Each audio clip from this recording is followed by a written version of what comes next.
Мы сегодня коллегиально с вами собрались для того, чтобы обсудить очень важную, серьезную проблему защиты прав несовершеннолетних правонарушителей. И наш сегодняшний круглый стол посвящен именно этой теме, которая называется «Обеспечение защиты прав и интересов несовершеннолетних правонарушителей». И делается этот круглый стол в рамках проекта «Защита прав несовершеннолетних правонарушителей». И мы сегодня будем обсуждать очень серьезные темы, потому что цель нашего сегодняшнего круглого стола – это привлечение общественности, привлечение внимания властей, депутатов парламента, проблемы малолетних правонарушителей, подростков, которые оказались в сложной жизненной ситуации. И проблема эта не нова, проблема эта, можно сказать, вечна, и она не специфична для Абхазии, она специфична для всего, типична для всего мира. И я думаю, что мы сегодня с вами конструктивно поговорим о том, не только называя проблемы, но постараемся найти пути выхода и решения для нашей республики из этой сложной ситуации, потому что те, которые сегодня выросли уже в послевоенной Абхазии, и они столкнулись все еще с посттравматическим синдромом, все еще есть семьи неблагополучные, в принципе, они всегда были, но тем не менее проблема остается, и немало сделано уже, об этом мы тоже будем с вами сегодня говорить. Сделано властями, сделано общественными организациями, но все равно проблема остается актуальной, потому что профилактика правонарушений – это залог на самом деле счастливого будущего страны. И я вспоминаю, как в студенческие годы я проходила практику в детской комнате милиции. Это было тогда давно, и я до сих пор помню тот опыт, который я там получила. И вот это человеческое обращение к правонарушителям – это одна из самых важных таких составляющих профилактики, потому что это разные дети, это дети, которые виновны, которые невиновны, и виновны в силу субъективных причин, в силу объективных причин. И наша с вами задача сегодня поставить те акценты, расставить над тем, что можно сделать, чтобы эти дети не остались за пределами нашего внимания, они не стали изгоями нашего общества, потому что не будем говорить о том, что криминальное мышление, к сожалению, стало доминировать и не только в нашем обществе. И поэтому очень важно, чтобы каждый человек, который оступился, именно человек, маленький, но человек, оступился, и он должен найти поддержку, понимание для того, чтобы исправиться и встать на нормальный жизненный путь. Будущее нашей страны принадлежит подрастающему поколению. И каким мы вырастим это подрастающее поколение, какими они станут, эти люди, вот таким потом в будущем будет наше государство. И если мы хотим построить, вы знаете прекрасно, я сейчас не хочу высокопарно говорить, но за независимость Абхазии отдали жизнь лучшие ее сыны, и естественно, что они хотели бы, чтобы Абхазия процветала, и было бы благополучие, и все было бы хорошо. И вот хотя бы во имя памяти этих павших наших воинов, я считаю, что мы все обязаны всегда думать об этом и стараться улучшить свою жизнь. Я не имею в виду в материальном, в материальном, конечно, тоже это очень важно, но в духовном плане. Я хочу сказать, что в течение вот этих 5 лет в нашей жизни произошло так, что я стала председателем детского фонда, и в течение этих 5 лет, особенно вот в 2015 году, был случай, когда нам пришлось защищать мальчика, который попал в тюремные застенки, так скажем. Случай с этим мальчиком определил нашу роль, и я призадумалась об этом с моими сотрудниками, и мы решили как раз заниматься вплотную теми детьми, которые попадают, к сожалению, в конфликт с законом, и которые могут оказаться в риске вовлечения в криминальную среду. Понимаете? И это, я думаю, что вы все со мной согласитесь с тем, что это очень важно, потому что суметь отвратить детей, подростков, ввиду того, вы знаете, по международным законам и по нашему закону также, по Конституции Абхазии, до 18 лет этот ребенок считается ребенком. И к ним относиться как к взрослым, например, тем же, которые нарушают закон или же приступают его, или совершают какие-то деяния преступные, относиться как к взрослым к ним, конечно, нельзя. И несмотря на то, что вот слава богу, у нас Конституция Абхазии во 2 главе записаны все права и свободы человека, как вы знаете. Но есть такие моменты, когда все-таки, мне кажется, что не проговорено как следует именно в отношении детей, хотя там есть вот одна из статей, где вот с рождения, то есть все права человек обладает с рождения. Но жизнь, к сожалению, очень часто как бы так происходит, что это не совсем так, как нам бы хотелось, и очень часто права нарушаются, та же война проклятая и послевоенная изоляция, особенно в течение вот первых 10 лет, вы прекрасно помните, как мы жили, как мы выживали. А потом это каждый раз какие-то были проблемы.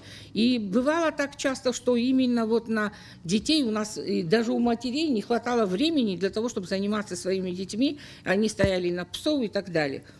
Ну, может быть, это тоже где-то сыграло, не может быть, а наверняка сыграло какую-то вот отрицательную роль в том, что на самом деле, даже если сегодня список детей, которые находятся в списках МВД, он не многочисленный такой, я имею в виду, что вот было 70, стало 63, потом стало как-то там больше, меньше. Одно время 9 детей сидело у нас в тюрьме несколько лет назад, потом 4, 5, 2. Вы знаете что? Дело в том, что для нас каждый из этих мальчиков, там, конечно, бывает, что и девочки попадают, но для нас каждый из этих мальчиков, он, я думаю, что вы прекрасно понимаете, что страна, которая потеряла столько молодежи во время войны и сегодня теряет, к сожалению, еще и на дорогах, потерять даже одного человека, маленького такого, это слишком большая роскошь для нашего государства.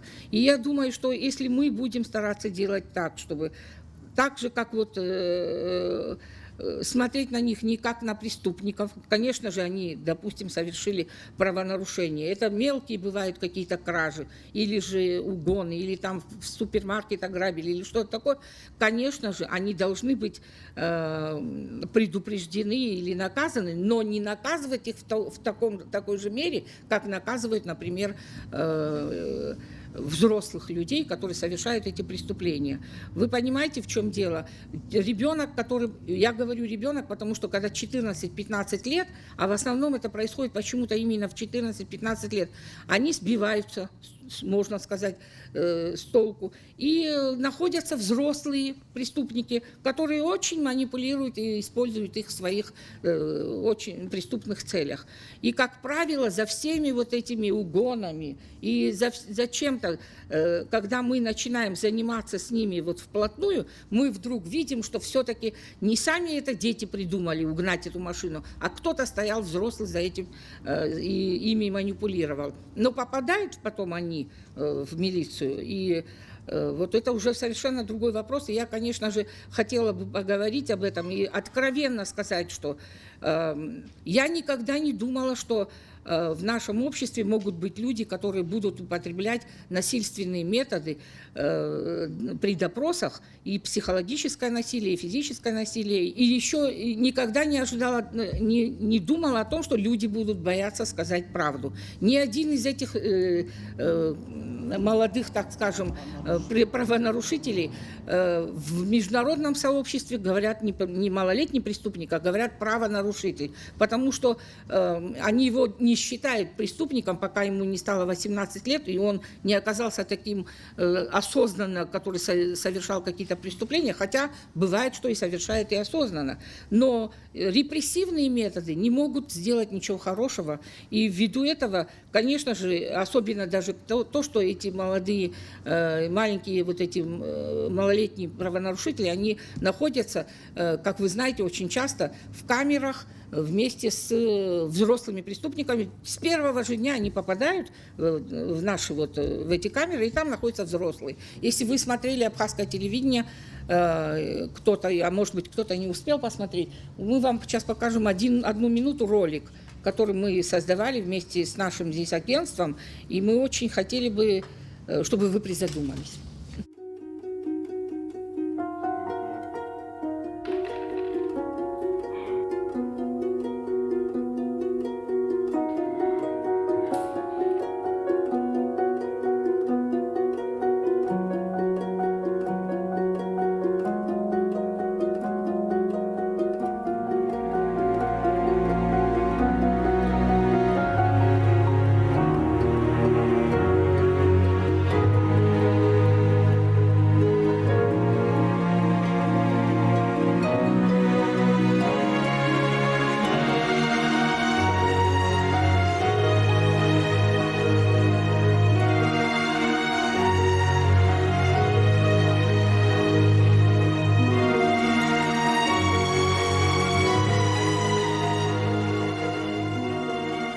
личность подростка, совершившего правонарушение, еще не сформирована, поэтому неприемлемо содержание подростков в местах заключения вместе со взрослыми, выбравших криминальный образ жизни.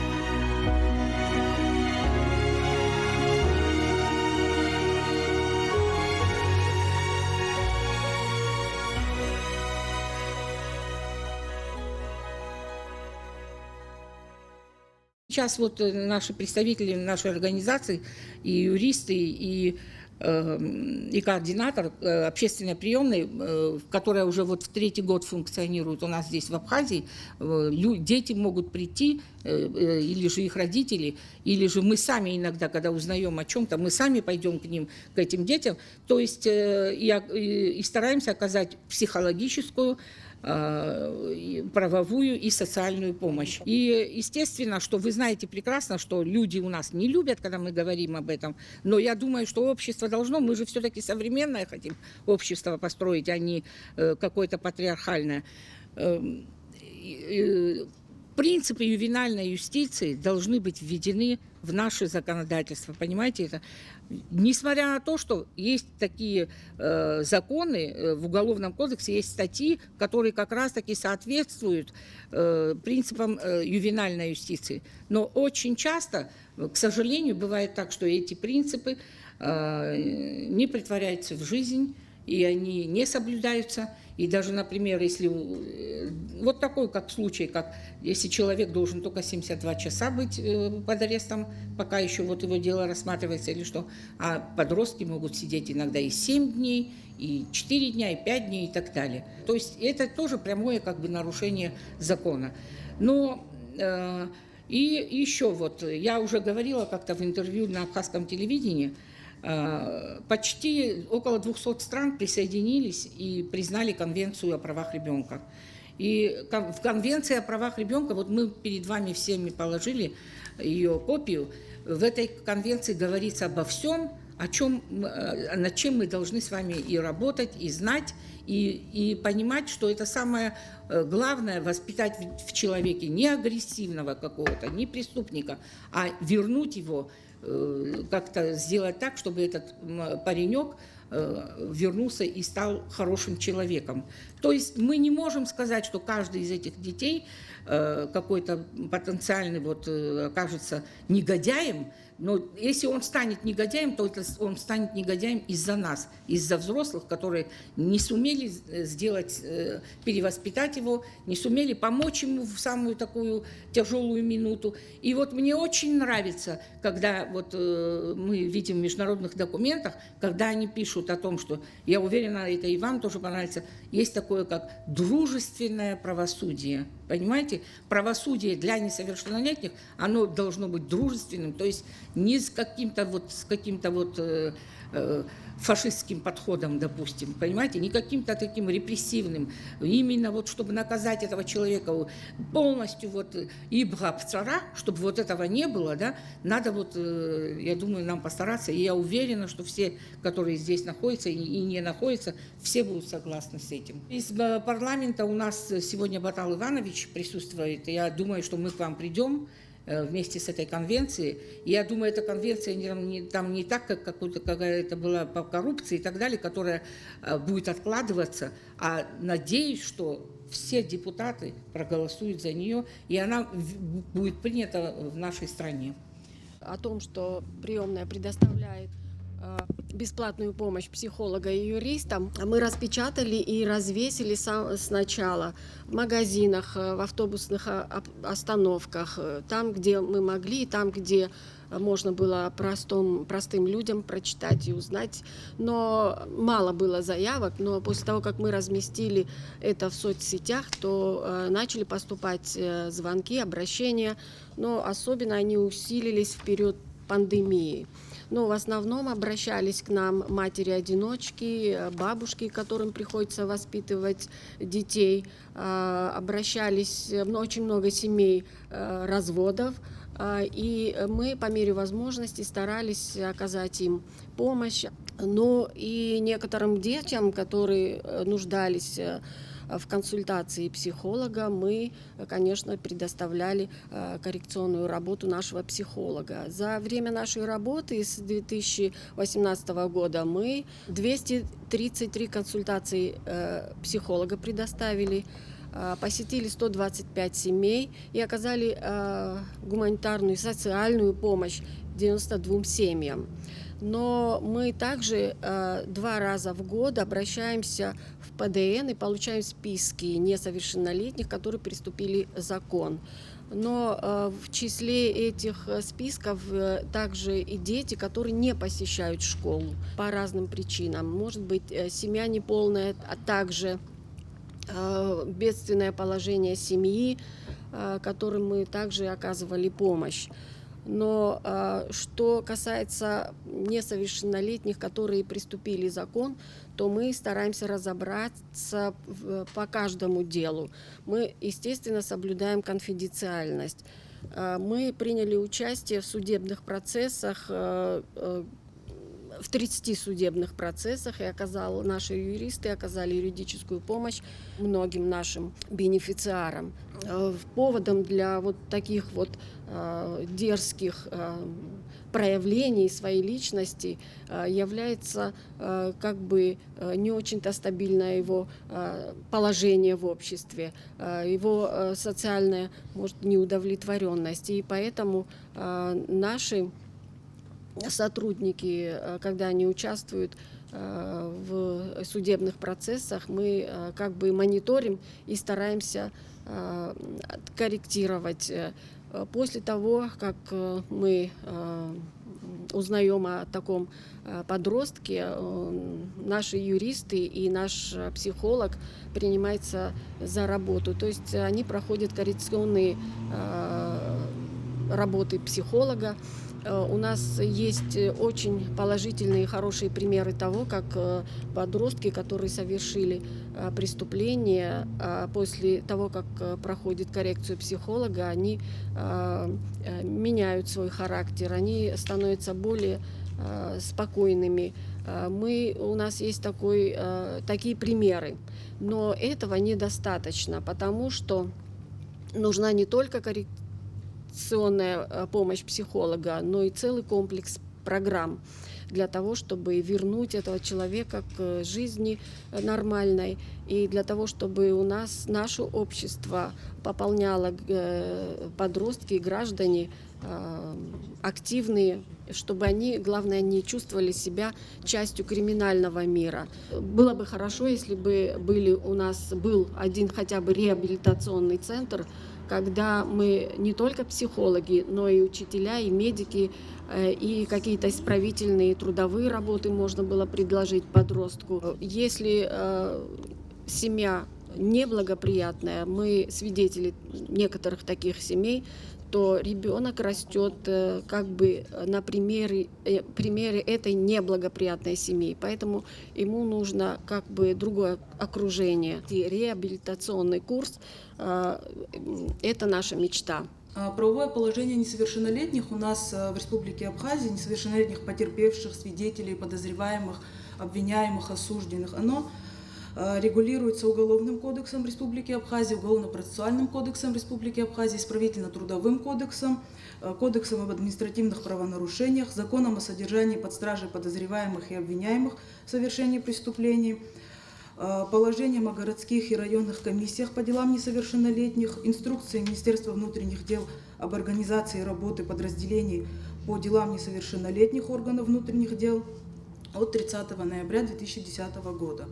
Однако мы хотели бы обратить ваше внимание, как говорила до этого Сида Гумфовна, на разницу нашего Уголовного кодекса Республики Абхазия от Уголовного кодекса Российской Федерации в отношении именно несовершеннолетних.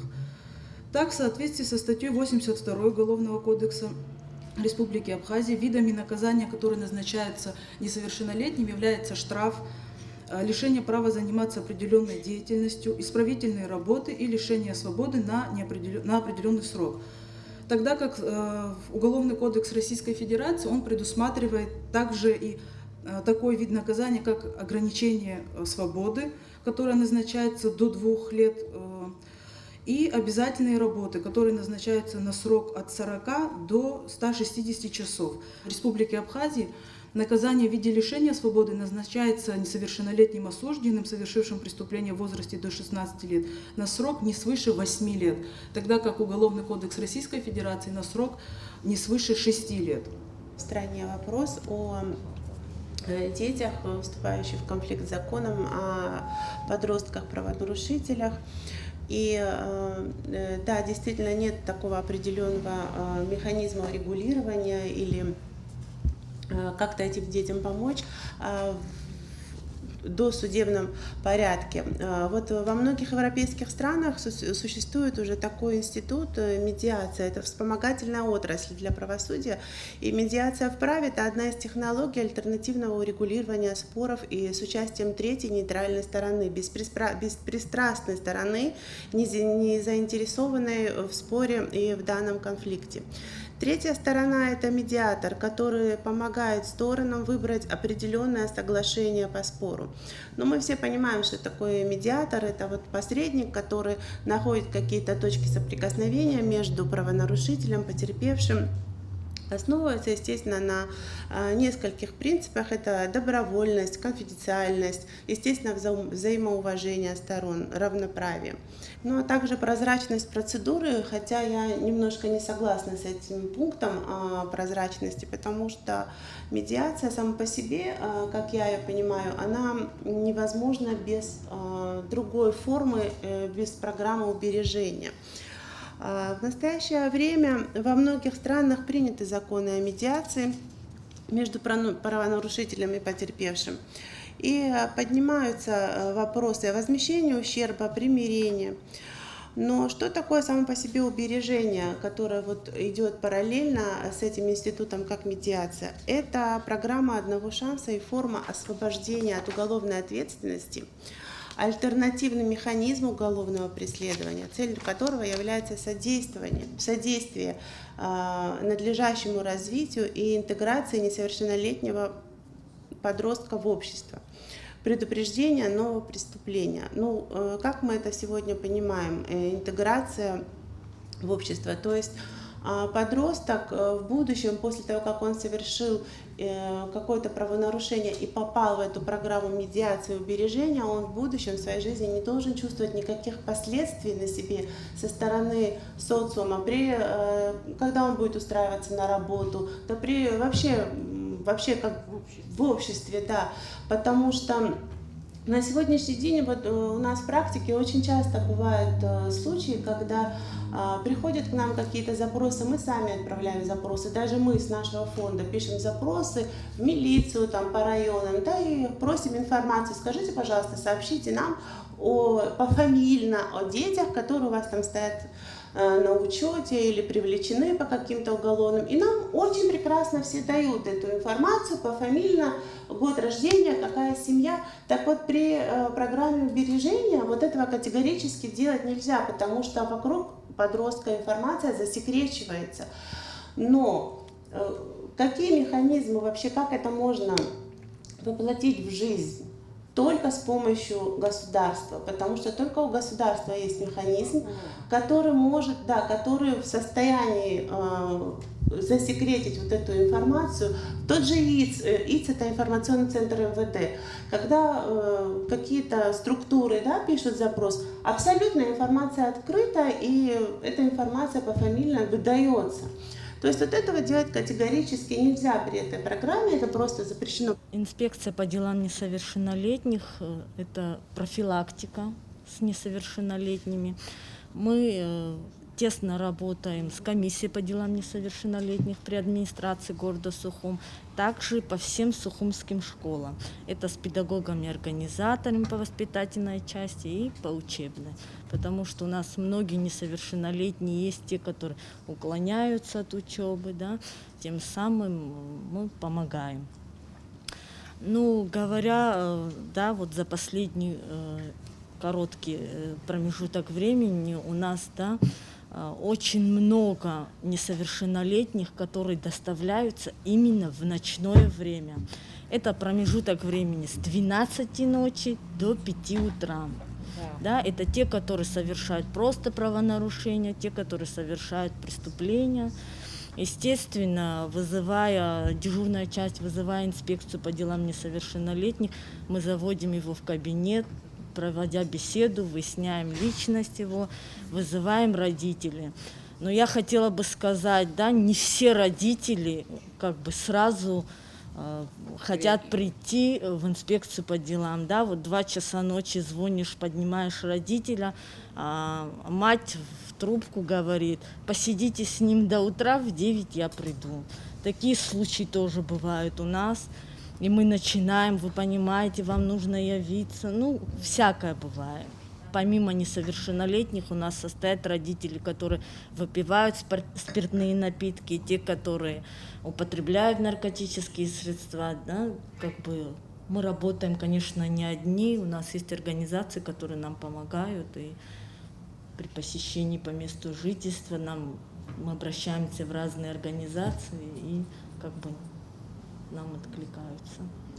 А вот есть ли у инспекции по правам несовершеннолетних, есть какая-то такая программа стратегическая, как работать с теми же родителями? То есть мы называем проблему, мы говорим, что вот это плохо, родители неблагополучная семья, но общество должно с ним работать, и государство тоже. Да, у нас, конечно, нет такого. У нас есть единственная инструкция за номером 300 от 2010 года, разработанная немножко, когда мы сталкиваемся, практика с теорией не всегда совпадает, да, и вот немножко есть изъяны, которые надо было бы отработать. Я вот хотела бы добавить касаемо того, что вот говорили по поводу доставления в ночное время. Вы знаете, у нас самая большая проблема не столько с детьми, сколько с родителями. К сожалению, при доставлении ребенка в 2 часа ночи, в 3 часа ночи большинство родителей возмущается, на каком основании вы доставили моего ребенка, почему он ничего не сделал. То есть их не волнует, что в 2 часа ночи их ребенок находится не дома. Вот это большая проблема родителей. То есть не оказывают должного внимания воспитанию их, то есть они зарабатывают деньги, они считают, что это хватает. В остальном должны работать преподаватели и все остальные. За последние годы мы стали сталкиваться с несовершеннолетними, которые закончили 9 классов и не продолжили учебу. И, естественно, они остаются на улице. Такая проблема тоже. Помимо детей тоже у нас есть родители, с которыми мы работаем, и параллельно с нами работают участковые инспектора, потому что у нас есть родители, которые, например, употребляют спиртные напитки или наркотические средства. В Генеральной прокуратуре есть соответствующий помощник генерального прокурора, который занимается непосредственно делами несовершеннолетних. И на базе этого, естественно, исходя из той практики, которая сложилась, была принята совместная инструкция о порядке деятельности органов ИПДН и так далее. Что касается статистики по республике вообще, за 2019 год было возбуждено в отношении несовершеннолетних 14 уголовных дел. В этом году эта цифра составляет 8 уголовных дел. Говоря конкретно за город Сухум, как за мой ответственный участок работы, значит, в 2019 году следственным отделом было возбуждено 1 уголовное дело, за 2019 год, то есть за аналогичный период, за 2020 год было возбуждено на сегодняшний день 2 уголовных дела. Отделом дознания за 2019 год 2 уголовных дела, за 2020 год 1 уголовное дело. В основном категория преступлений, по сути, всегда идентична между собой, то есть либо это имущественные направленности, кража, в некоторых случаях грабеж, либо угон автотранспортных средств. Что касается вопросов защиты прав несовершеннолетних, безусловно, это является одной из главных приоритетных направлений органов прокуратуры в целом. Поэтому и уголовным законодательством, уголовным процессуальным законодательством Республики Абхазия закреплены основные обязанности, как права и обязанности несовершеннолетних и органов, осуществляющих предварительное расследование. Например, невозможен допрос несовершеннолетнего в отсутствии его законного представителя и защитника. Это является обязательным условием. Если эта процедура будет нарушена, соответственно, те показания, полученные в отношении от несовершеннолетнего, будут признаваться недопустимыми. К вопросам меры пресечения. в примере 2020 год по возбужденным уголовным делам нами не были направлены ходатайства в суд об избрании меры пресечения в виде заключения под стражу. По какой причине? Даже при совершении несовершеннолетним тяжких, особо тяжких преступлений, что является одним из оснований для обращения в суд с ходатайством, мы учитывали в том числе и его отношения в семье, состоит ли он на учете в ПТН, в частности, его жизненное положение, отношения в обществе, безусловно. И исходя из этого мы принимали решение об избрании меры пресечения в виде специализированной меры пресечения, как присмотр за несовершеннолетним обвиняемым со стороны его родителей. Что касается этого, безусловно, как и было ранее подмечено и докладчиком, что и в уголовном праве присутствует, есть особая глава, глава 14, если я не ошибаюсь, которая регламентирует особенности производства предварительного расследования, привлечения к уголовной ответственности несовершеннолетних, в том числе там и исчерпывающий перечень видов наказания. Также есть такая норма, это к вопросу гуманизма законодательства, в том числе и уголовного законодательства, есть такая норма, как принудительные меры воспитательного воздействия. За совершение несовершеннолетних преступлений небольшой и средней тяжести, когда несовершение впервые. Поэтому такая практика тоже присутствует, ее надо применять, надо обсуждать, надо исходить, естественно, из детального изучения каждого уголовного дела. И более того, хотел бы отметить, что в обязательном порядке органам предварительного расследования на стадии производства по уголовному делу помимо, наряду с обстоятельствами совершенного преступления, выясняются обстоятельства, предшествовавшие совершению преступления. Это тоже имеет место быть. Поэтому для нас, естественно, для органов прокуратуры, для прокуратуры города Сухум, одним из приоритетных направлений является защита прав несовершеннолетних, в которую мы стараемся по мере возможности реализовывать. Один из начальников милиции недавно нам сказал, что есть группа детей, которые, к сожалению, занимаются угоном машин, и он сказал, что за ними стоит взрослый человек. Когда мы сказали, вы поймайте этого взрослого человека, и как одного из детей об стенку головой ударили, ударьте его. А он сказал, что не можем, его поймать. Мы знаем, кто он, но у нас нет неопровержимых доказательств. В настоящее время на стадии предварительного расследования находится одно уголовное дело по угону автотранспортного средства. Привлечены 2 лиц, один из них несовершеннолетний, один совершеннолетний. В этой связи, да, безусловно, предварительное следствие еще не окончено. И, безусловно, совершеннолетнему в рамках расследования уголовного дела будет дана полная уголовная правовая оценка его действиям, так как мы знаем, что есть специальная норма в уголовном праве вовлечения несовершеннолетнего к совершению преступления. У нее есть, естественно, свои составообразующие признаки обязательные, и при установлении наличия таковых, безусловно, органам расследования будет принято решение о возбуждении дополнительного уголовного дела. Это что касается и вопросу вовлечения несовершеннолетних к уголовной ответственности. О котором вы говорите, ему 20 лет, а я говорю о взрослом мужчине. На стадии выявления это надо проводить комплекс необходимых оперативно-розыскных мероприятий. Избан хотел брюза макасчазая пшвеха, а заруб харгалозар, а сходсроб, а школа джи и тома, и захзуя зин, и захзуя так прокра, и захзуя законы, хенткарри, дахасцом. Дахасарцезу брюза матварала хагалар хал шот сугадна гарала, иги хахот, и герматюет брюза ацкюра, уигангахан, дашагангахан, хамадзам школа джа психолог. Вчера Джерехаму вехаб школа-интернат кольча, и ремо по психолог чаус радервулот, и рачо пазарока, психолог из Баша. Урацки ура умехазер, а гиртки зарока дара рачо пехаб хочква школы налго и раздырдзу мербан за анату ялар хыша. Я херго пхой рылшо и бюхат берлой. Зарока рачо вобре психолог кицбар, а уса диулар илшот.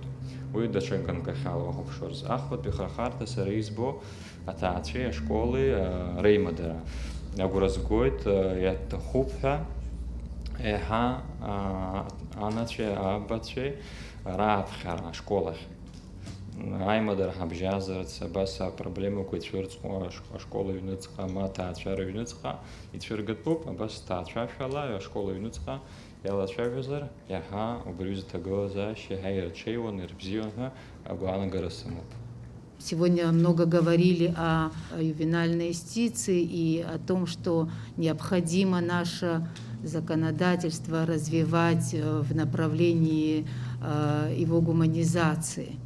Вот. И в первую очередь это когда касается прав детей, и особенно несовершеннолетних, которые сталкиваются с все, о чем Сида Константиновна говорила, и все участники этого круглого стола, это все, что сегодня уже должно делаться, да, вот все, чего не сделать. Вот из всего, что я слышу, знаю об этих проблемах, я могу сказать, что на самом деле полноценно ни в каком направлении никакая работа не ведется, к большому сожалению.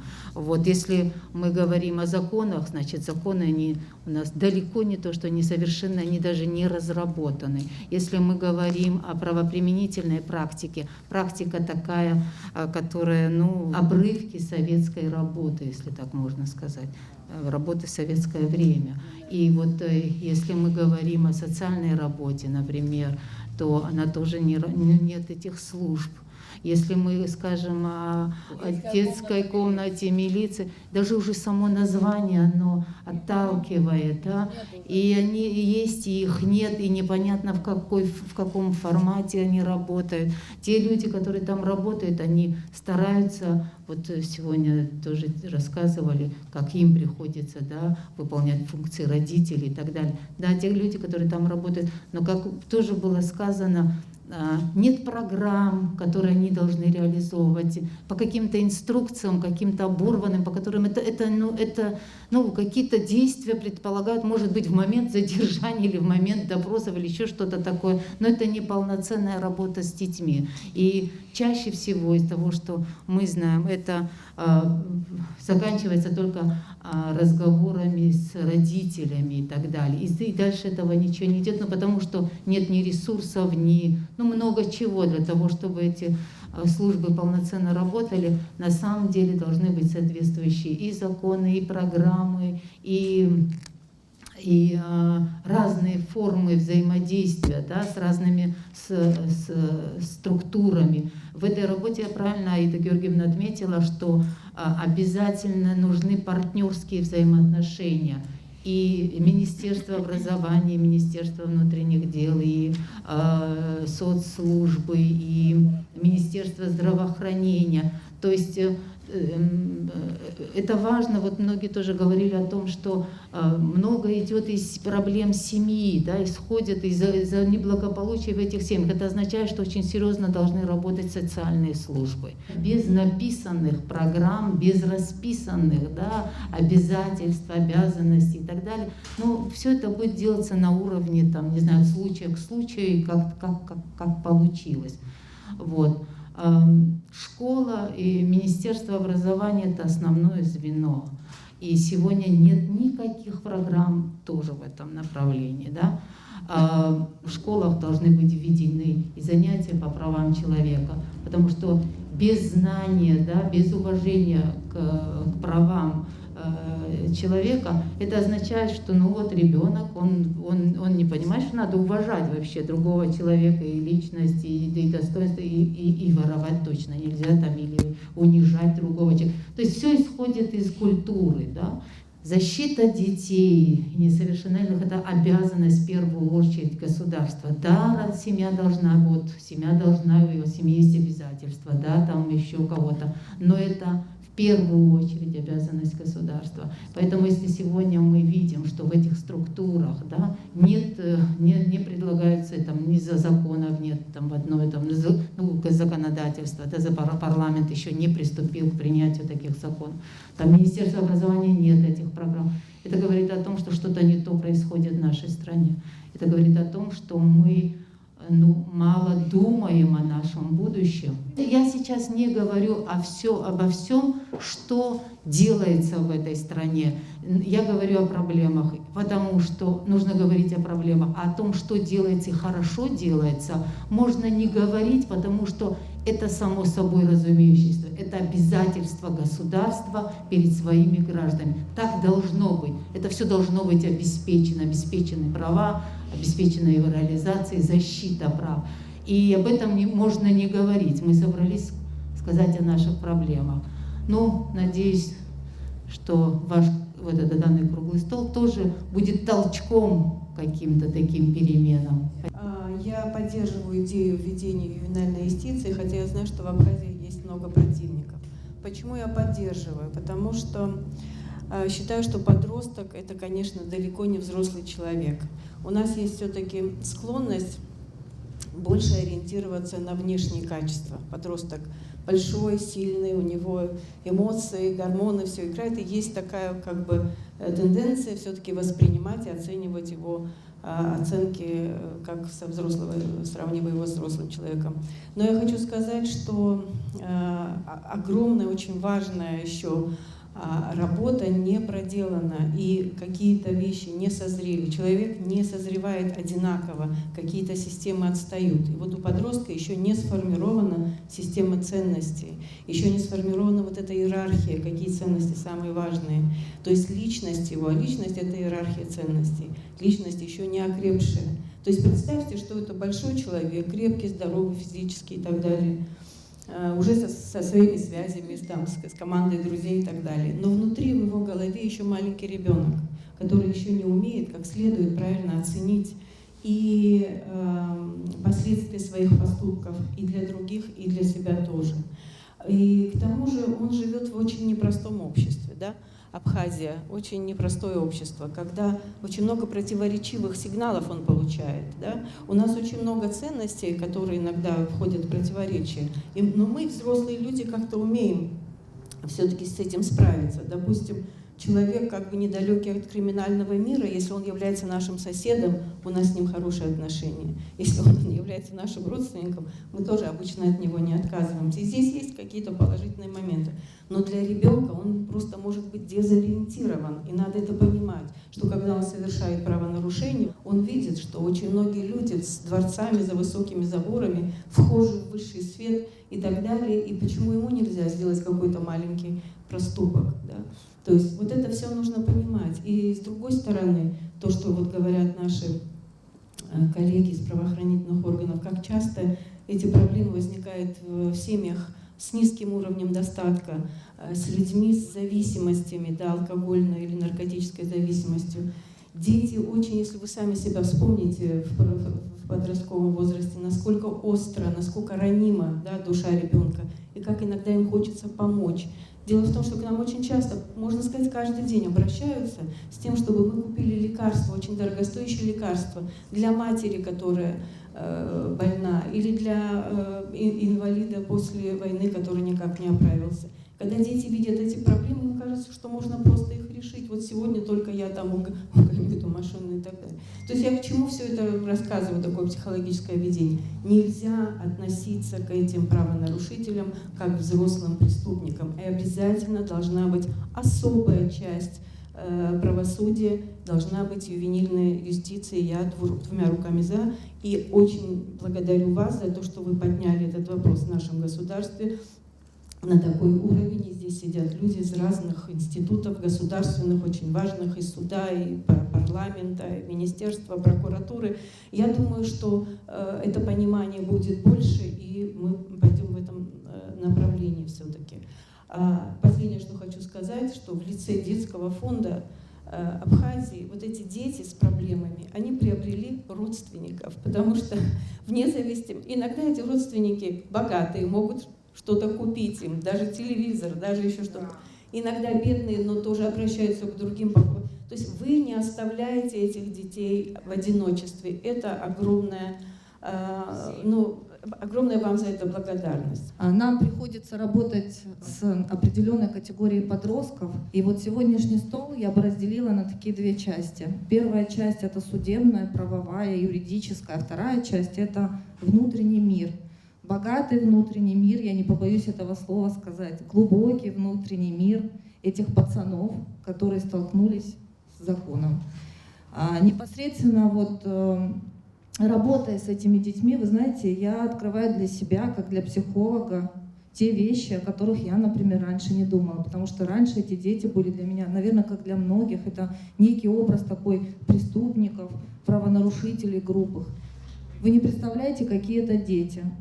Каждый из них обладает определенным талантом, который, если мы будем развивать и помогать им в будущем, принесет плоды не только для нас, для всего общества в целом.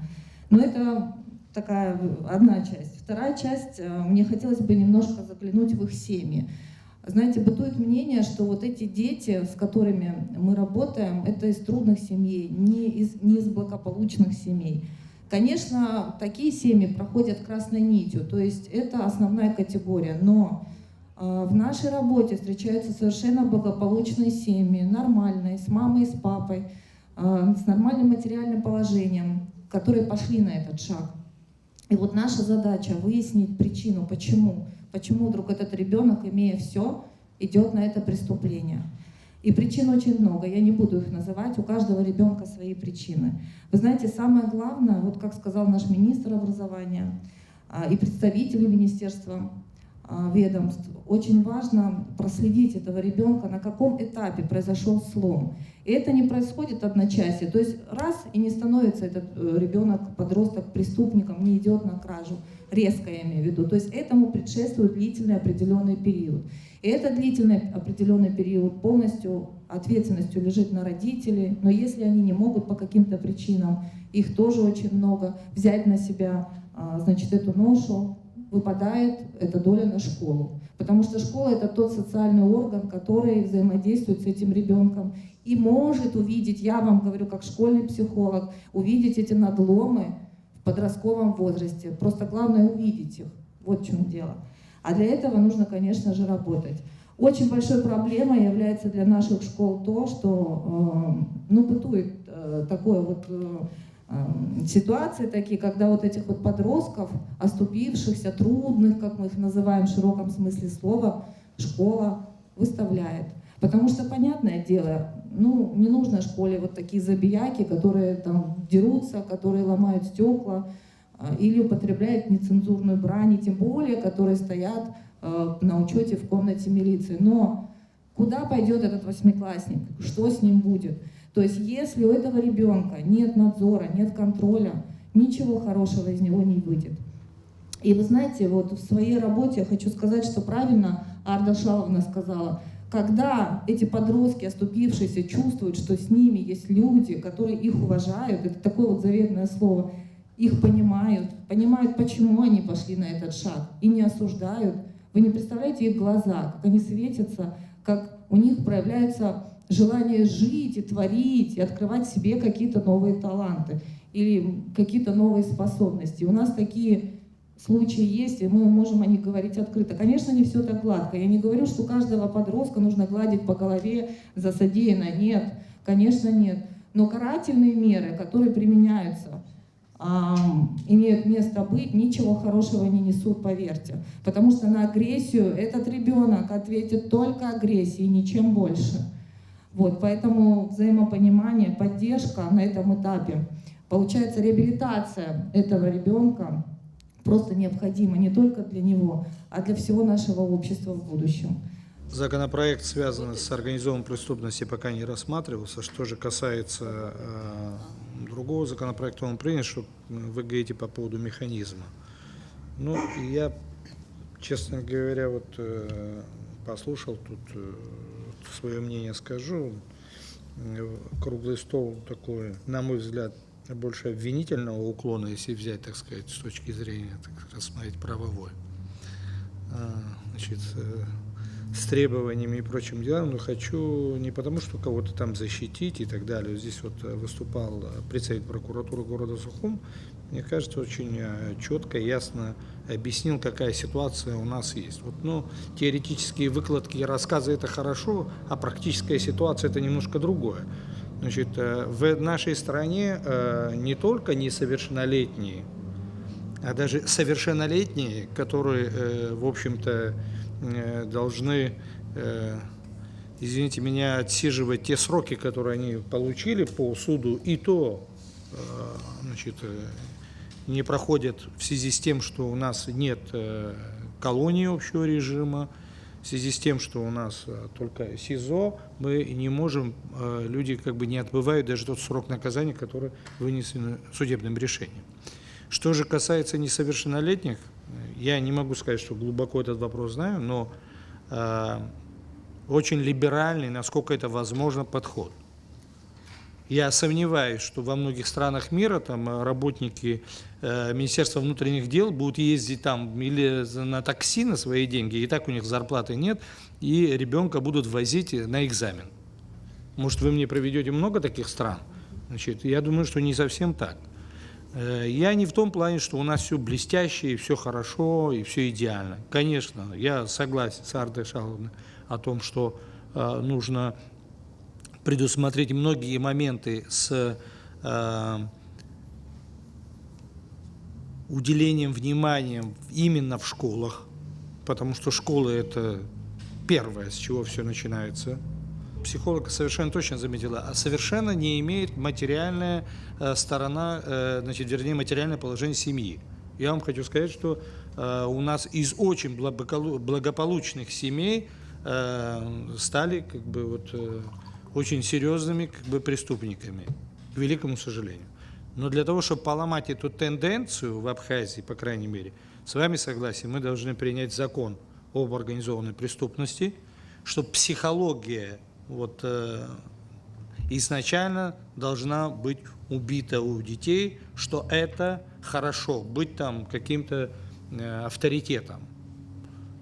И в этом плане совершенно согласен со всеми. Парламент наверняка, надеюсь, что значит, там разные мнения существуют, что это рассмотрит. Это первое, что нужно сделать, это что касается нас. Я думаю, что с этого момента еще проще будет, когда нету для детей авторитета, когда они не видят, что успешные люди – это только те, кто хорошо учится, кто хорошо работает, кто добивается успехов. Это самый главный принцип в таком маленьком обществе, как у нас. То, что вы говорили по поводу медиаторов, проведения между... Знаете, как роль медиатора в абхазском обществе очень часто выполняют соседи, друзья, родственники там, и так далее. Я прекрасно знаю работников милиции, которые ходят, ублажают. У нас изначально вообще все это перешло, совершенно согласен, из советской как бы, системы перешло, и мы продолжаем. Хочу вас огорчить. Советская система в отношении детей была лучшая в мире. И все законодательство Советского Союза, связанное с детскими делами, было самое лучшее. Нигде подобного ни в одной стране мира не было. И называть, как говорится, что страшилками как бы Советский Союз в этом отношении, я считаю, что это не совсем правильно.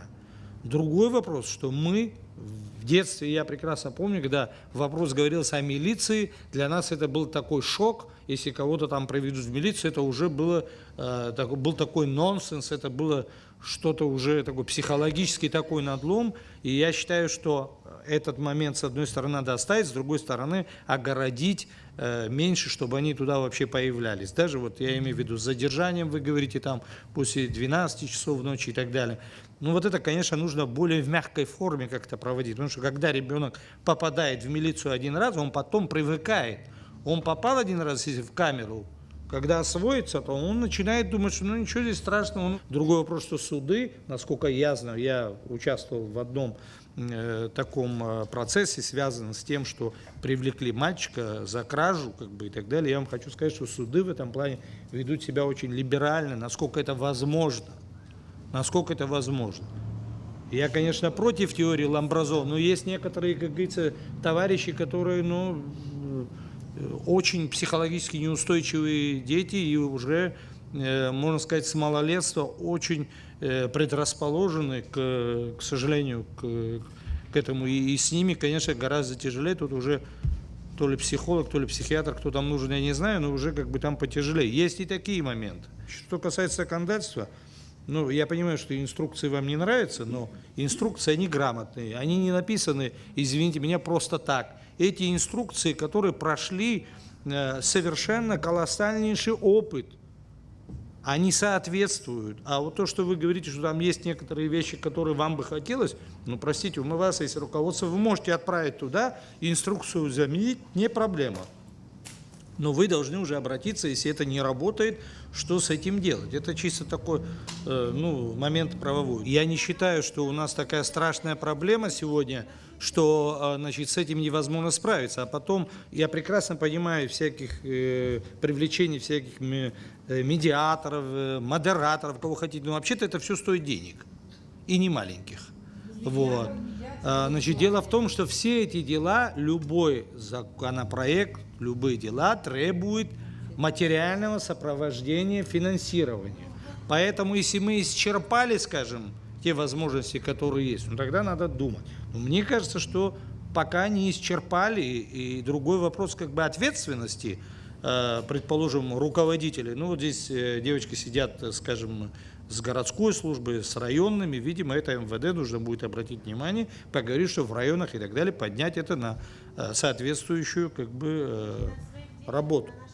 У нас хорошее законодательство, процессуальное законодательство, но Батал Иванович говорит, что суды достаточно лояльны, и это действительно так, потому что есть моменты в законодательстве, когда закон нам не позволяет быть лояльным, и суд обязан назначить наказание именно в виде лишения свободы для несовершеннолетних, к сожалению. Вы знаете, у меня в практике был такой случай, когда привезли на судебное заседание несовершеннолетнего подсудимого.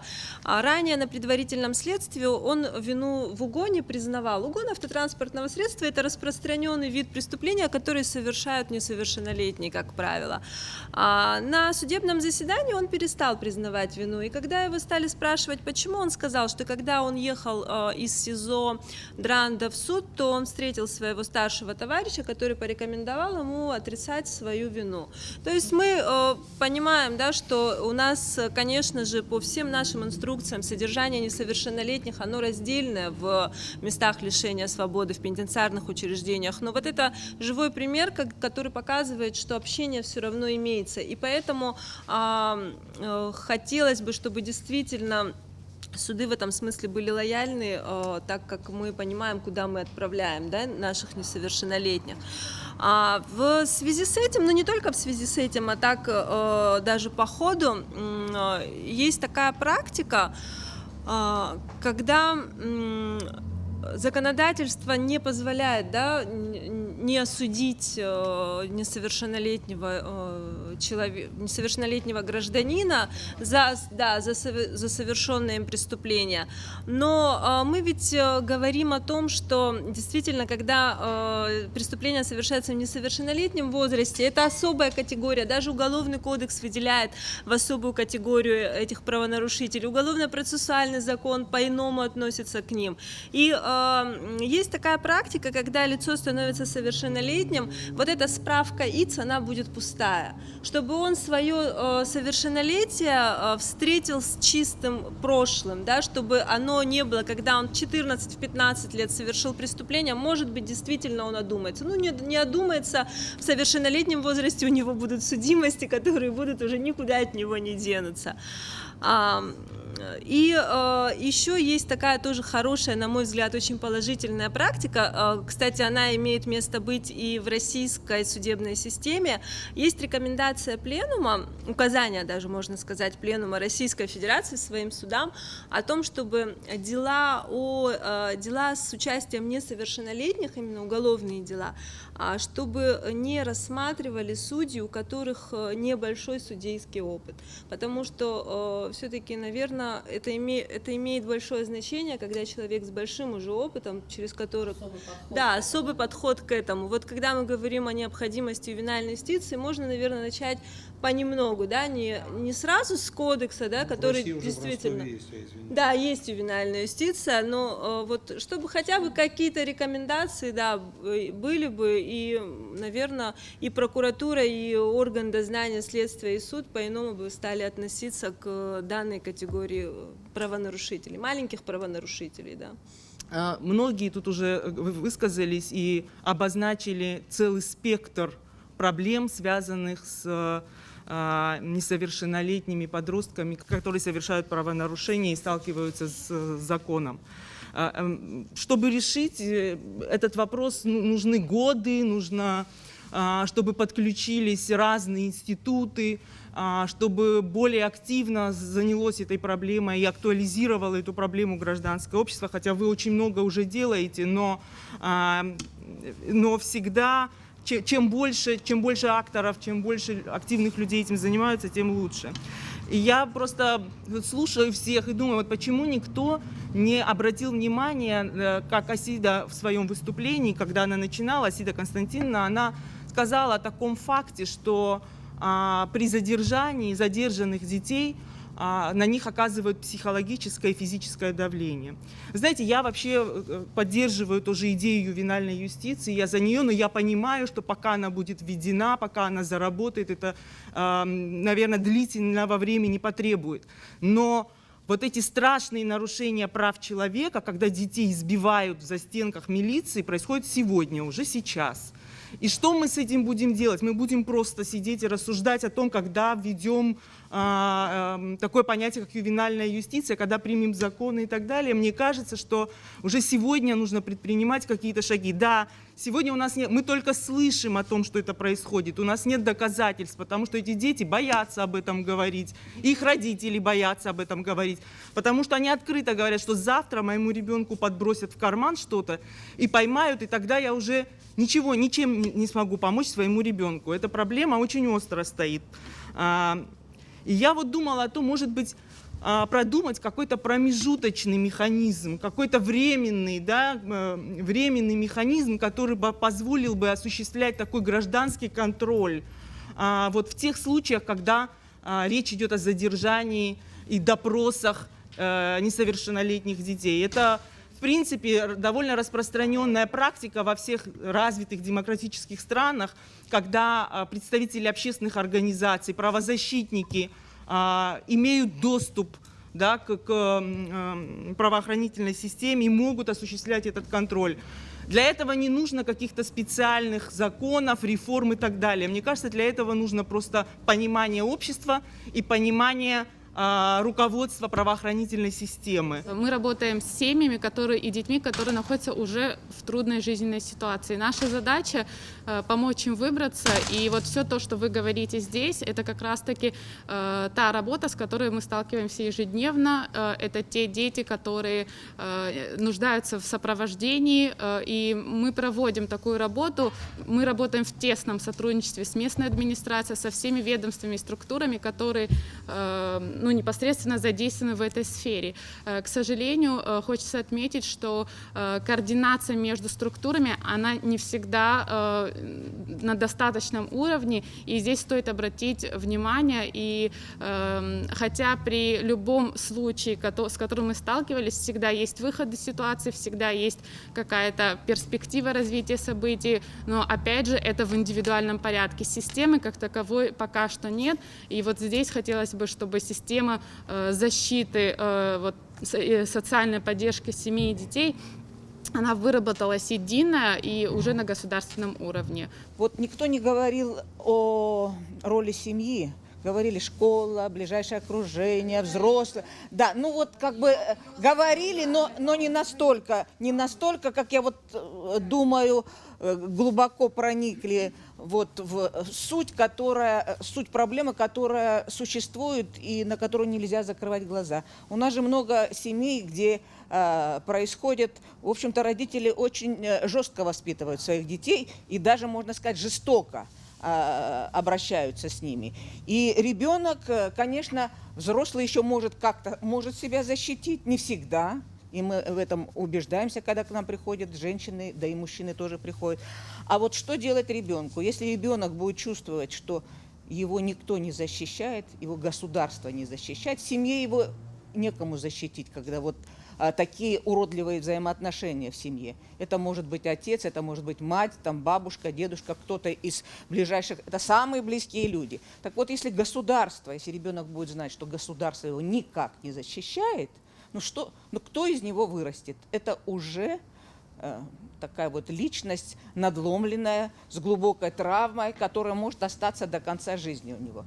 И поэтому, вот, если мы говорим о ювенальной юстиции, там это все надо предусмотреть. Конечно, механически не переносить в Абхазию все то, что существует в мире, например, там во Франции, во многих странах. Это нам не нужно. Мы должны думать о том, чтобы и сохранить семью, и вот детей так не забирать из семьи, но ребенок должен чувствовать, что государство о нем заботится и на страже его интересов, и понимать, что с ним происходит. Вот это очень важный аспект, который надо учесть, когда мы будем там голосовать за то, нужна нам ювенальная юстиция или нет. Реально видим и понимаем, что происходит, и каждый день сталкиваемся. Честно говоря, если говорить, помимо этих вопросов, есть огромное количество других вопросов, связанных с семьей, с детьми, с обществом, да. У нас каждый день возникают такие ситуации, что мы не знаем, как их решить, да. У нас нету не то, что где содержать детей, которые имеют проблемы с законом. У нас нет мест, где мы можем содержать детей, которые без родителей, которые должны быть лишены родительских прав. Соответственно, мы обо всем об этом понимаем, и в наших планах, не всегда в нашей юрисдикции, допустим, решение тех или иных вопросов, но мы стараемся то, что касается нас, делать. У нас есть в планах тоже какие-то вещи предусмотреть. Допустим, то, о чем вы говорили, все-таки там это линия Министерства юстиции, Министерства внутренних дел, да, они республиканские, да, как говорится, да, комиссия-то у нас, но в общем, да, у нас орган опеки у нас, соответственно, содержание и все остальное с нами не связано, да, то есть мы готовы республиканским властям оказывать помощь в решении тех или иных задач. Мы сегодня с вами на нашем круглом столе затронули очень важные, актуальные вопросы. И, в общем-то, понимание, я думаю, что у всех сложилось понимание, что только вместе, что только одновременно даже пришло уже время, на самом деле, решать. Вы знаете, удивительно, но 8 случаев только возбуждения уголовного дела о чем-то говорит. Либо это неправильная статистика, либо это на самом деле у нас так происходит. Часто, мы знаем, да, как это у нас происходит, но тем не менее 8 детей, несовершеннолетних правонарушителей, поставить их на правильный путь развития, это не так сложно, тем более в нашем небольшой стране, где все взаимодействует. Не будет сложно, если все вместе мы будем решать эту проблему совместно. То есть, если мы одновременно будем говорить и о необходимости создания центра реабилитации, о том, что должны соблюдаться права детей при задержании, что у нас нет колонии для несовершеннолетних, поэтому надо решать эту проблему. Она не скоро. Тюрьму нам обещали построить, будут камеры для детей или что. Обязательно нужно одновременно с этим работать над принятием конвенции по защите прав ребенка. Надо законы, которые лежат там в нашем парламенте и требуют принятия, надо это тоже как-то стимулировать. И очень важно, чтобы была работа по ответственному родительству. Надо вспомнить и традиции нашего общества. Надо возрождать самые лучшие традиции, когда семья была ответственна перед своим сообществом, перед своим селом, перед своим городом, перед своим народом, в конце концов. То есть есть готовые, нормальные инструменты для того, чтобы ситуация в нашей стране улучшилась в этом плане. И тогда, на самом деле, примеры для детей будут положительными, и у нас с вами проблема эта, ну, во всяком случае, если не будет решена одномоментно, во всяком случае, будет как-то на пути решения этой проблемы.